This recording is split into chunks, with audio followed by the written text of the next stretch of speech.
RRB ALP के form के बाद टेक्नीशियन का जो है एम्प्लॉयमेंट नोटिस आप सभी के सामने जारी कर दिया गया है। आपने बहुत जगह देख भी लिया होगा। एक दो चीज इंफॉर्मेशन जो आपको नहीं पता है इस वीडियो में आपको क्लियर कर दूंगा। सबसे बड़ा बात है कि भैया जो इस बार सीबीटी होगा वो सीबीटी 1 होगा कि 2 होगा, तो इस बात का पूरा मैं अच्छे से आप सभी को क्लियर कर दूंगा। दूसरी बात, सबसे बड़ा जो डाउट है भैया, इस बार 2 पोस्ट के लिए फॉर्म निकला है आरआरबी टेक्नीशियन में, लेवल 5 और लेवल 2 के लिए। तो लेवल 5 का जॉब अच्छा है, आप सभी को पता है भैया। इसका जो ग्रेड पे है आप देख लो, इनिशियल पे 29,200 है, यानी इसका जो पेमेंट है भैया मोटा मोटी आपके हाथ में आते आते 50,000 से ज्यादा बनेगा। तो सभी का जो टारगेट है भैया इस पर हमें फॉर्म फिलअप करना है, लेकिन इस पर फॉर्म फिलअप करने के लिए जो एजुकेशन क्वालिफिकेशन चाहिए वो क्या है वो मैं आपको इस वीडियो में क्लियर कर दूंगा। पहला बात आप सभी को बता दूं, ये फॉर्म जो निकला है आप सभी को पता था कि 9,000 का जो है टोटल वैकेंसी है टेक्नीशियन में, 9,000 एएलपी को छोड़कर, ठीक है। इसके अंतर्गत 2 पोस्ट में ये बांटा गया है, एक तो आपका ग्रेड लेवल 5 और लेवल 2। लेवल 5 के अंतर्गत जो टोटल वैकेंसीज है वो है आपका 1100 और लेवल 2 के अंतर्गत जो वैकेंसी है वो है आपका 7,900, ठीक है। अब पहला सबसे जो बड़ा डाउट है एज को लेकर, अगर आपके पास बाबू आपका डेट ऑफ बर्थ है तो आप मिला लो कि आप इस फॉर्म को फिलअप करने के लिए एलिजिबल हो या नहीं हो।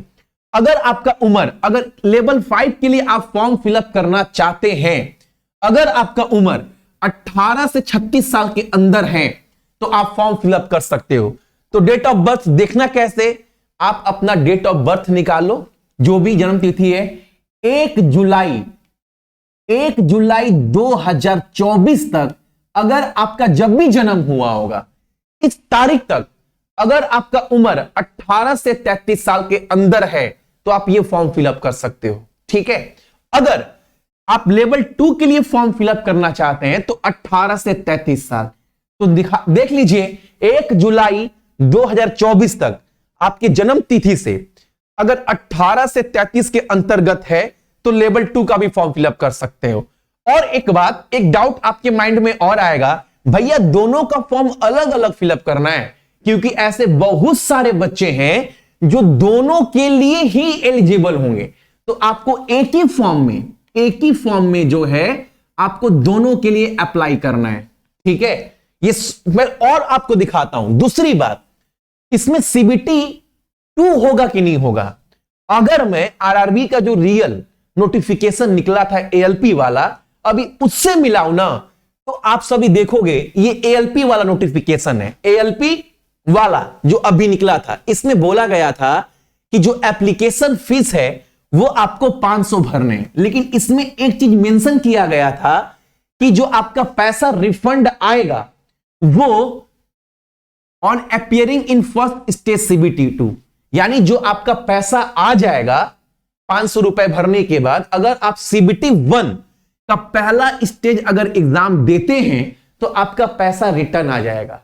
अगर पहले स्टेज में अगर आप बस जाकर बैठते हैं तो 400 रुपए जो है वो आपके रिफंड आ जाएंगे। लेकिन इस एम्प्लॉयमेंट नोटिस में क्या बोला गया है, ऐसा कहीं कुछ नहीं बोला गया है कि फर्स्ट स्टेज सेकेंड स्टेज, ऐसा कहीं मेंशन ही नहीं है। इस एम्प्लॉयमेंट नोटिस में बोला गया है 500 रुपए आपका एप्लीकेशन फीस है, 400 रुपए जो है वो रिफंड आ जाएंगे। लेकिन कब, अगर आप सीबीटी में बैठते हैं तो यहां पर यह चीज एकदम मेंशन नहीं है। स्टेज 1 स्टेज 2 ये बिल्कुल मेंशन नहीं है, यानी यहां पर सिर्फ एक एग्जाम होगा। रेलवे की अगर नोटिफिकेशन को देखें रियल वाला तो 99% ये लगता है, ठीक है। दूसरी बात यह है कि अगर सीबीटी ये एक ही एग्जाम होगा तो जो टेक्निकल वाले बंदे हैं, यानी सीबीटी का जो सिलेबस है भैया, जो एक ही एग्जाम होगा उसका सिलेबस में भैया साइंस का जो वेटेड है वो बढ़ जाएगा। बिल्कुल साइंस का जो बाबू वेटेड है वो आपका इसी पहले ही एग्जाम में बढ़ जाएगा, यानी हमारा ज्यादातर जो फोकस है वो साइंस के ऊपर रहने वाला है। एक ही एग्जाम होगा, अगर रेलवे की बात माने तो, ना मेरी ना आपकी, ठीक है। दूसरी बात यह है बाबू ये फॉर्म को कौन फिलअप कर सकता है, एजुकेशन क्वालिफिकेशन क्या है वो समझाते हैं। और एक बात, जितने लोग भी बाबू एप्लीकेशन पर ना कोर्स लिए हो एएलपी टेक्नीशियन वाला, आपको मैंने रीजनिंग का पूरा कोर्स दिया है। और बाबू आप एग्जाम आंख बंद कर कर, ये दोनों आंख बंद कर कर ना जितना भी रीजनिंग का चैप्टर दिए हैं, लॉजिकल वाला, ठीक है, जितने भी नॉन वर्बल टॉपिक दिए हैं उसको एकदम चाट जाओ। क्योंकि आप अगर देखोगे 18-19 वाला एएलपी का पेपर जो मैं रात को डेली 10 बजे करवा रहा हूं, और मेरा टारगेट वही रह रहा है कि जहां पर मेरिट बनेगा, जहां पर बच्चे मेरिट में छटते हैं ना, वो टॉपिक पर काम करना है। तो रीजनिंग सेक्शन में भी 7 से 8 क्वेश्चन भैया 18-19 में हर शिफ्ट में नॉन लॉजिकल, नॉन वर्बल से बन रहा था भैया। वो टॉपिक डाल दिए, आंख बंद कर कर जितना भी टॉपिक दिए वो पढ़ लो। उसके अलावा साइंस में बाबू आपको एएलपी जो एग्जाम हुआ इसके पहले वाला CBT 1 CBT 2 का पूरा पेपर हिंदी इंग्लिश दे दिए शिफ्ट वाइज। ग्रुप डी जो 22 में हुआ उसका पूरा पेपर डाल दिए। मोस्ट रिपीटेड क्वेश्चन साइंस का, इसका भी 900 क्वेश्चन डाल दिए, वन लाइनर। फिजिक्स केमिस्ट्री का नोट्स डाल दिए। और जीके तो बाबू अगर आप मुझे जानते हो, अगर नए हो तो नहीं जानते होंगे, आप किसी से पूछ लेना। जीके बाबू जितना मैं आपको पढ़ाया हूं, पिछले 6-7 साल से पढ़ा रहा हूं जीके, आप जानते हो भैया, अगर मेरा नोट्स पढ़ लेते हो तो 75% से क्वेश्चन आपका कम नहीं बनेगा। ये इतिहास गवाह है, एनटीपीसी एग्जाम ले लो, आरपीएफ, एसएससी का कोई भी एग्जाम ले लो, ये सब कुछ और जितना भी पीडीएफ है जीके और आप सभी का साइंस का, वो आप डाउनलोड करवाकर प्रिंट भी कर सकते हैं। ये सब कुछ आपको कुछ दिन के लिए 199 में सक्सेस की 98 के एप्लीकेशन पर जो है वो मिल जाएगा। ठीक है, अब बात करते हैं आप सभी का क्वालिफिकेशन के लिए। ये बहुत बड़ा मुद्दा है क्योंकि बहुत लोग फंस रहे हैं। बाबू देखो, 2 लेवल है, एक तो लेवल 5 और एक लेवल 2। लेवल 2 जो है ना, जिन बच्चों का भी पीसीएम है या जो बच्चा भी आईटीआई किया है, वो हर एक बच्चा यहां पर फॉर्म डाल सकता है। एकदम सिंपल भाषा में बोल दिए, जो बच्चा भी, जिस बच्चे का भी पीसीएम है 12th वाला, या फिर जो बच्चा भी आईटीआई किया है, वो ये बच्चा फॉर्म फिलअप कर सकता है बिना किसी से पूछे। अगर वो ये इतना उसके पास है, प्लस उसका उम्र 18 से 33 के बीच में आ रहा है, तो टेक्नीशियन वाला जो फॉर्म निकलेगा आपका, ये आप इस फॉर्म को एकदम भर दो, किसी से कुछ पूछने का जरूरत नहीं है। लेकिन इस फॉर्म के आने के बाद जो सबसे अधिक डाउट है वो ये वाला, ये लेवल 5 के लिए कौन एलिजिबल, ये बताओ, ये कौन डाल सकता है? क्योंकि रॉयल जॉब है, जमीन आसमान का अंतर है दोनों पोस्ट में। ठीक है, अब देखो बाबू, इस पोस्ट के लिए कौन एलिजिबल है? अगर आप सभी को पता है भैया, अगर ये पोस्ट आईटीआई से अच्छा है, ग्रेड पे देख लो बाबू, 10,000 का बस अंतर ग्रेड पे में, मतलब पेमेंट में 15-20 हजार का अंतर होगा इन हैंड, ये मान कर चलो, तो जरूर कुछ ना कुछ बात होगा। अगर आपका ग्रेजुएशन किए हो, मतलब भैया पीसीएम कर लिए, उसके बाद नॉर्मल कर लिए ग्रेजुएशन, नहीं बाबू, वैसे नहीं। आप समझना एक बात को, मेरा इस बात को आप सभी समझना, जितने लोग भी देख रहे हैं, अगर आप ध्यान से सुनना, ये मैं लेवल 1 के लिए बता रहा हूं, यहां पर लेवल 5 के लिए, लेवल 2 वाला मैं क्लियर कर चुका हूं, लेवल 5 का जो क्वालिफिकेशन है मैं उसकी बात कर रहा हूं। और ऐसा ही होगा, जब नोटिफिकेशन आएगा ऐसे आपको देखने को मिलेगा।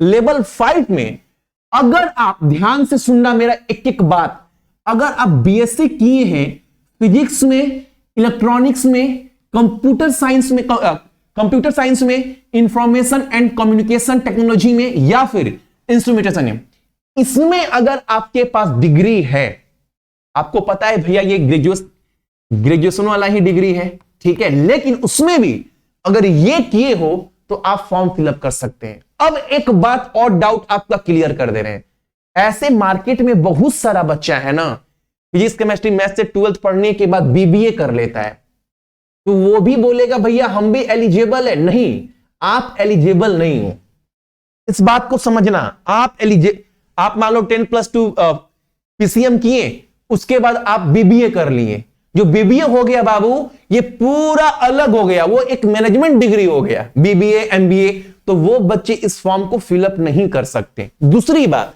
और कौन कौन फॉर्म फिलअप कर सकते हैं? अगर डिप्लोमा होल्डर, आपको पता है बहुत सारे बच्चे पॉलिटेक्निक करते हैं, क्लास 10th पास किए, उसके बाद 3 साल का डिप्लोमा कर लिए, तो डिप्लोमा वाले बच्चे भी एलिजिबल है। लेकिन कंडीशन ये है, जब डिप्लोमा आप कर रहे होंगे तब आपका जो बेसिक स्ट्रीम होगा, सब स्ट्रीम होगा, वो इन सब में से एक होना चाहिए। मेरी बात सुनना, कितने सारे बच्चे हैं, बहुत सारा बच्चा है जो पॉलिटेक्निक कर लेता है, नहीं करता इंजीनियरिंग, तो 10+ के बाद डिप्लोमा कर लेता है। तो डिप्लोमा के साथ साथ अगर आप डिप्लोमा किए हो, बेसिक स्ट्रीम आपका अगर डिप्लोमा के वक्त अगर इसमें एक भी है, तो भी आप इस फॉर्म को 100% जो है फिलअप कर सकते हैं। ठीक है, इस बात को समझ गए कि लेवल 5 वाला कौन कौन बच्चा जो है वो फॉर्म फिलअप कर सकता है। लेवल 2 वाला मैंने बता दिया। अभी आपका जब फुल नोटिफिकेशन आएगा ना, तो इसके बारे में और क्लैरिटी हो जाएगा।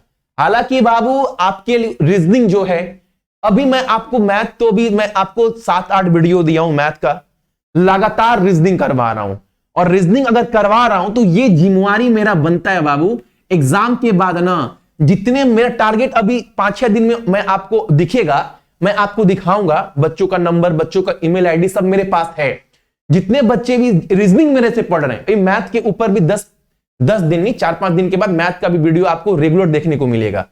रीजनिंग में जितने बच्चे पढ़ रहे हैं, एग्जाम के बाद ना मैं उनका आपको आंसर की दिखाऊंगा कि जितने बच्चे मेरे रीजनिंग से पढ़े, उसमें रीजनिंग वो कितना स्कोर कर पाए। अब थोड़ा क्या है कि अब इतना बड़ा भार उठा रहे हैं, मार्केट में तो बहुत सारा टीचर है, अगर हमको मेरे बच्चे को अच्छा दिखाना है तो कम से कम गाइडेंस की जरूरत है। तो कोशिश कर रहे हैं ना, एप्लीकेशन पर जो भी आपको कोर्स दिए हैं, कम से कम महीना में 3-4 बार आकर लाइव क्लास में आपको गाइडेंस भी दें, ताकि आप तो मेरा पूरा कोर्स कर ही लिए हो, उसके बाद आपको और अलग से क्या करना है, ताकि मेरा भी इज्जत जो है वो एग्जाम के बाद बना रहे, बरकरार रहे, ताकि आप ये बोल पाओ कि भैया आपसे एक सब्जेक्ट पढ़ कर गए और मार्केट में बाबू जो आपको दिए हैं ना, ये तुलना नहीं कर सकते हो। क्योंकि बहुत लोगों को पता है, बहुत लोगों को, कि मेरे से रीजनिंग पढ़कर आज बहुत टीचर लोग बड़े बड़े चैनल पढ़ा रहे हैं। ये सच्चाई है। आप लोग तो नए हो, आप लोगों को भी लगता होगा भैया तो जवान लग रहे हैं, न्यू है, बाल पक गया बाबू। आज से नहीं, जब बहुत कम चैनल था, 2016 से पढ़ा रहा हूं। आप मेरा देख लो वीडियो खोलकर, बैंक पीयू से स्टार्ट किया था, तब से पढ़ा रहा हूं। उसके बाद कितने लोग मार्केट में आए, कितने लोग को सिखाया। लेकिन इस बार टारगेट है, क्योंकि अभी इस एग्जाम के बाद लाइन से एग्जाम होने वाला है, तो हर एग्जाम में, एक एग्जाम में विश्वास टूट सकता है, बाकी एग्जाम में तो वो दिखाना है। तो एक जो शॉर्ट नोटिफिकेशन था, आई थिंक ये चीज आपको समझ में आया होगा। ठीक है, उम्मीद करते हैं समझ में। एक लाइक कर दीजिएगा आप सभी लोग।